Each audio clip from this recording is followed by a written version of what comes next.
Somebody Loves You, Mr. Hatch. Story by Eileen Spinelli. Pictures by Paul Yelowitz. Mr. Hatch was tall and thin, and he did not smile. Every morning at 6:30 sharp, he would leave his brick house and walk 8 blocks to the shoelace factory where he worked. At lunchtime, he would sit alone in a corner, eat his cheese and mustard sandwich, and drink a cup of coffee. Sometimes he brought a prune for dessert. After work, he would make 2 stops. At the newsstand to get the paper, and at the grocery store to buy a fresh turkey wing for his supper. After supper, he read the paper, took a shower, and went to bed early.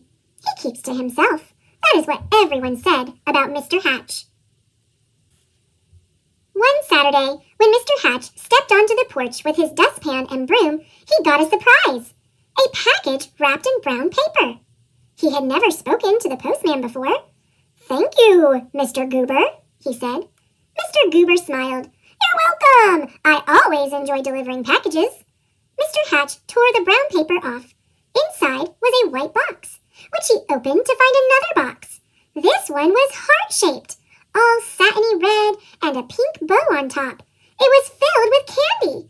Something fluttered to the porch floor. It was a little white card. He picked it up. It said, "Somebody loves you." Only then did he remember that this was Valentine's Day. Mr. Hatch wondered and wondered. Now who would send this to me? He was all alone. He had no friends. And yet someone had sent him a Valentine. Who? He put the box on the coffee table and tried to do some dusting. But every time he left the room, he had to keep peeking to see if the box was still there. He dusted and dusted, and the dust cloth seemed to whisper, "Somebody loves you, somebody loves you." At last, he flung the dust cloth away and exclaimed, "Why, I've got a secret admirer!" And then he did something he had never done before. He laughed! He laughed and danced and clapped his hands. And then he took a piece of candy from the box and ate it. Mr. Hatch changed his shirt and found some old aftershave in the bottom drawer. He splashed it on his face. He picked out a yellow tie with blue polka dots and put it on. And then he went for a walk. Maybe, he thought, I will meet the person who sent me the candy. Of course, no one had ever seen Mr. Hatch wearing a tie or smelling of aftershave or smiling.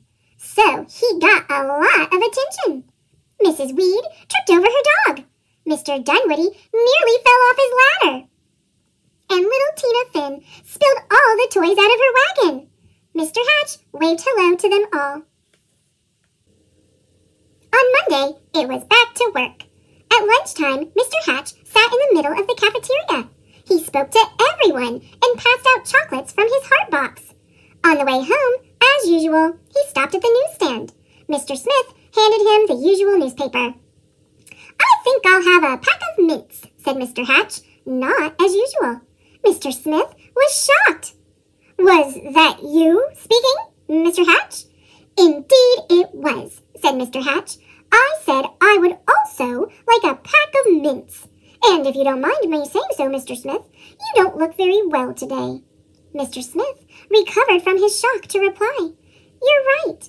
I don't feel very well. I have a cold. I was supposed to go to the doctor's this afternoon, but the stand has been so busy, I haven't had the time." Mr. Hatch smiled. "Why, I'd be happy to watch the stand for you while you go." Mr. Smith could hardly believe his ears. "You would?" "Certainly. Just show me what to do." And so Mr. Hatch ran the newsstand for an hour. He wondered if any of the women who stopped to buy a paper or a magazine or a candy bar had sent him the mysterious Valentine. When Mr. Smith returned, Mr. Hatch made his usual stop at the grocery store. I'm a little tired of turkey wings," he told Mr. Todd. "I think I'll have a nice fresh slice of ham." Mr. Todd weighed the meat and wrapped it. "You look worried," said Mr. Hatch. "I am," said Mr. Todd. "My little girl is late. She hasn't come home from school yet, and I can't leave the store to look for her until my wife arrives." "Goodness! Why didn't you say so?" said Mr. Hatch. "I will go look for her." And so he walked to school and found little Melanie Todd by the swings and brought her home. Thank you, said the grocer. Anytime, said Mr. Hatch. After supper, Mr. Hatch did not bother to read the paper. He decided to bake brownies instead. It would be nice to have brownies to share the next day with the people at the shoelace factory. As he baked, the warm chocolate smell of brownies floated through the neighborhood.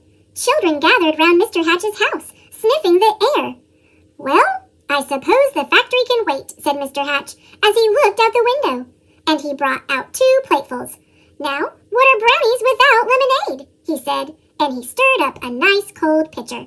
When the parents came to gather their children, they had some brownies too. It turned out to be a picnic in Mr. Hatch's backyard. He dusted off an old harmonica and played songs he remembered from his boyhood. Everyone danced. And so, the days and weeks went by. When Mr. Hatch wasn't smiling, he was laughing. And when he wasn't laughing, he was helping someone. And when he wasn't helping someone, he was having a party in his yard or on his porch. He seemed to have forgotten about finding the person who sent him the valentine. Then, one afternoon, Mr. Goober, the postman, came to his door. His face was very serious. Come in, Mr. Goober, said Mr. Hatch. You look upset. I am upset, he said. I made a mistake some time ago. My supervisor is very angry with me. Do you... Yes, Mr. Goober, what is it? Do you recall the package I delivered to you? On Valentine's Day, I think it was. Yes, I believe so, replied Mr. Hatch, beginning to feel a little uneasy. I don't suppose you still have it, said Mr. Goober sadly. As a matter of fact, said Mr. Hatch, I still have the box. The candy is gone, though. Why do you ask? The postman took a deep breath. I'm afraid I delivered it to the wrong address. It was supposed to go to another house. Mr. Hatch recalled tearing off the brown paper. It had never occurred to him to look at the address. He fetched the heart-shaped box and the pink bow and gave them to the postman. I do hope your supervisor won't be too angry with you now. The postman was heading down the sidewalk when Mr. Hatch called from his porch. Mr. Goober, I forgot something. He gave the postman the little white card. Somebody loves you. Alone in his living room, Mr. Hatch sighed. Nobody loved me after all. Then he read the paper, took his shower, and went to bed early. The next morning, at 6:30 sharp, Mr. Hatch left his brick house and walked 8 blocks to the shoelace factory. At lunchtime, he sat in the corner by himself, ate his cheese and mustard sandwich, and drank a cup of coffee. After work, he stopped at the newsstand for his paper, but he did not speak to Mr. Smith. And when he ordered his turkey wing from Mr. Todd, he did not smile. Nor did he pat little Melanie Todd on the head, or bake brownies, or have picnics or parties, or play his old harmonica anymore.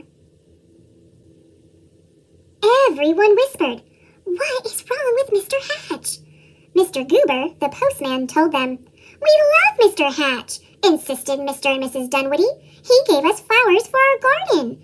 He helped to mend our back fence." Mrs. Weed nodded. "I love him too. He saved his bones for my dog Ruffy." Ruffy barked. She loved Mr. Hatch too. Mr. Smith told everyone how Mr. Hatch had watched his newsstand so he could visit the doctor. And Mr. Todd told everyone how Mr. Hatch had found his little girl. All the children in the neighborhood remembered Mr. Hatch's wonderful brownies and lemonade. And most of all, his laughter.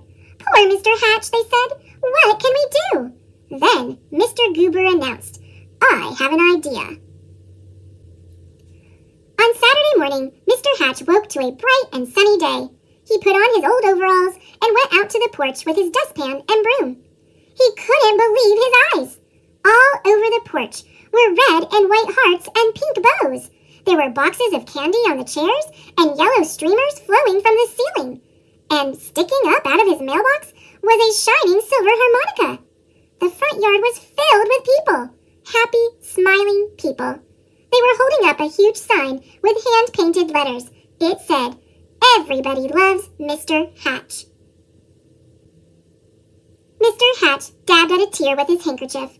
"I do believe," he sniffed, "somebody loves me after all." And then he smiled. And then he laughed. And then he hurried down to be with his friends.